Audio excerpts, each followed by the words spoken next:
Putin के लिए लेकिन चुनौती अब सिर्फ यूक्रेन को जीतना नहीं है, बल्कि अपनी सत्ता और दुनिया में रूस की साख को बनाए रखना भी है।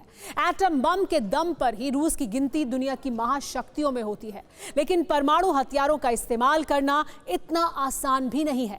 यही वजह है कि 9 महीने तक रूस ने इसका इस्तेमाल नहीं किया, लेकिन लगातार ये सबूत मिल रहे हैं कि रूस न्यूक्लियर अटैक के लिए बिल्कुल तैयार है। एक ईमेल से भी ये जानकारी सामने आई है कि यूक्रेन पर अटैक के साथ ही रूस ने न्यूक्लियर वॉर की तैयारी शुरू कर दी थी। 9 महीने, लाखों गोलियां, हजारों रॉकेट और सैकड़ों मिसाइल। रूस ने पूरी ताकत झोंक दी, लेकिन फिर भी युद्ध का नतीजा नहीं निकला। युद्ध का पलड़ा कभी इधर झुकता है तो कभी उधर।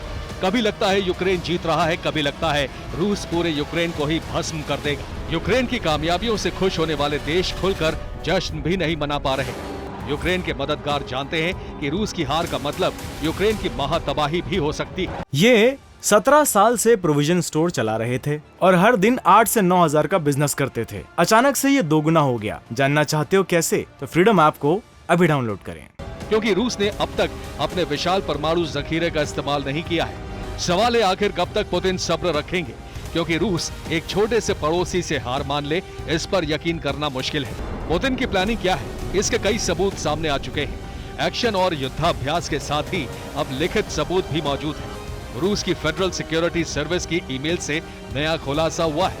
फरवरी में ही पुतिन ने महाविनाश लाने वाले युद्ध की तैयारी का आदेश दिया था। ईमेल से पुतिन के छोटे स्तर पर परमाणु हमले की तैयारी करने का संकेत मिलता है।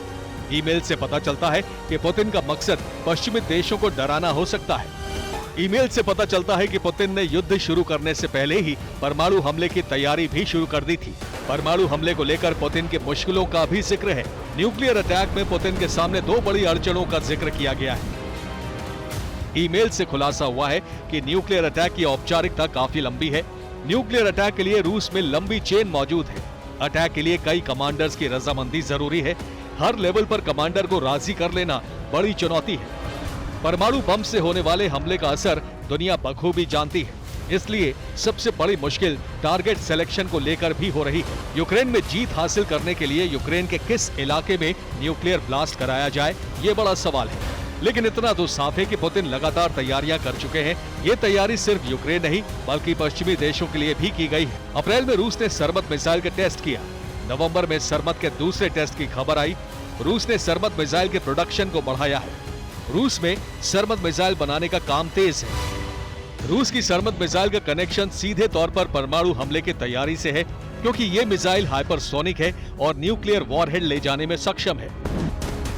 सरमत की स्पीड 25,000 किलोमीटर प्रति घंटे है। दुनिया का कोई रडार इसे पकड़ नहीं सकता। मिसाइल रोकने में सक्षम एयर डिफेंस दुनिया में नहीं है। 9 मिनट में ये मिसाइल लंदन को तबाह कर सकती है। अमेरिका के तटीय इलाकों में तबाही आ सकती है। सरमत एक बार में 15 न्यूक्लियर वॉरहेड ले जाने में सक्षम है। इसकी ये खूबी इसे बेहद घातक बनाती है। माना जाता है कि पुतिन जब भी न्यूक्लियर हमला करेंगे, इसी मिसाइल से करेंगे। यूक्रेन में परमाणु धमाके के बाद अगर अमेरिका, ब्रिटेन या नेटो देश पलटवार करते हैं, तो पुतिन की ये मिसाइल उनके लिए चेतावनी होगी। पुतिन के करीबी ने खुलासा किया था कि रूस में 48 साटन 2 मिसाइलों का प्रोडक्शन किया गया है। जल्द ही नई साटन मिसाइलों का इस्तेमाल किया जाएगा। सरमत भले ही लॉन्ग रेंज की मिसाइल है, लेकिन इसका इस्तेमाल यूक्रेन में छोटे न्यूक्लियर अटैक के लिए भी किया जा सकता है। पिछले दिनों रूस ने अपनी KH-55 टाइप मिसाइल में डमी न्यूक्लियर वॉरहेड को फिक्स किया था। लो एल्टीट्यूड पर उड़ती इस मिसाइल को यूक्रेन के एयर डिफेंस सिस्टम ने इंटरसेप्ट किया और तबाह कर दिया। अगले ही दिन रूस से सरमत के टेस्ट की खबर आई। जाहिर होता है कि रूस चाहता है कि परमाणु हमले की डेट और टाइमिंग मिस ना हो।